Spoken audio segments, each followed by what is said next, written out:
Well, hey there, it's Dr. Simeon Hein with you here. Welcome to the Ask Dr. Hein show.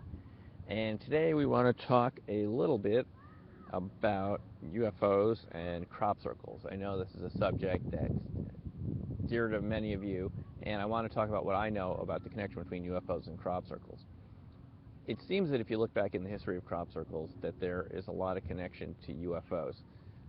It's back in this country, if you look back in the literature in the United States, going back hundreds of years, also in the UK and other places, that anomalous lights, and I guess UFOs, we mean anything that we can't identify, have been associated with crop circles for a long time. Colin Andrews has a database where he's, I think, identified at least 50 people that have said they've seen strange lights over areas that crop circles have formed in around the same time.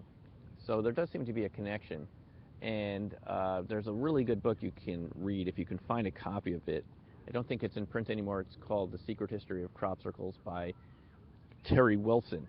And Wilson goes through lots of examples of crop circles going back, way before the modern era of the big ones over in England and other places. And he looks at this different incidents and reports, and there's always been sort of a connection between lights and small, simple circles. Now, these aren't the really large ones that we've been used to seeing in England in the past couple decades. These are much smaller, simpler circles. My colleague Ron Russell has talked about cases where he's seen, talked to people. There was a case in Nebraska where a woman saw a disc flying over her fields and releasing bolts of blue light, laser-like light into the fields, and there was a lot of, well, they weren't crop circles, a lot of strange markings that seemed to be in the fields or patterns after that. And I've even spoken to people, one person I remember who said she was picking huckleberries with her friends in North Idaho once, and they saw a disc approach the meadow they were in, and got very close to the ground, didn't land, but got a few feet off the ground and left a swirled area in the meadow, kind of like a radial lake, kind of splayed outward from the center. And they even called the Forest Service, they reported, and the military came up there and cordoned off the area and wouldn't even let them back the next day. They were there taking soil samples and so forth. So there really is this connection between UFOs and crop circles. It's not imaginary. It just doesn't mean that all of the crop circles that we see nowadays are necessarily made that way. They could be made in other ways too. But there is a long history of connection between the crop circles and UFO patterns, strange balls of light, and we don't totally know what all those are. I guess sometimes these UFOs seem like structured craft, and other times they're UFOs that can't be identified, just anomalous balls of light. So anyway, take a look if you can find Terry Wilson's book. It'll tell you a lot more about that.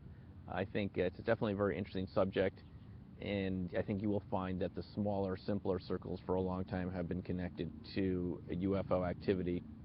Even recently in England, in the area, Shrewsbury, Radnor Forest area, there have been unexplained lights over meadows and grasslands, fields, and the areas later on, simple, small circles where the soil has been baked, it turned into almost clay.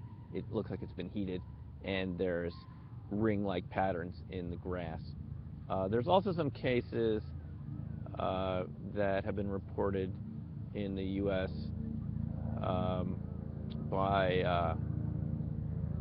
Alan Hynek's assistant.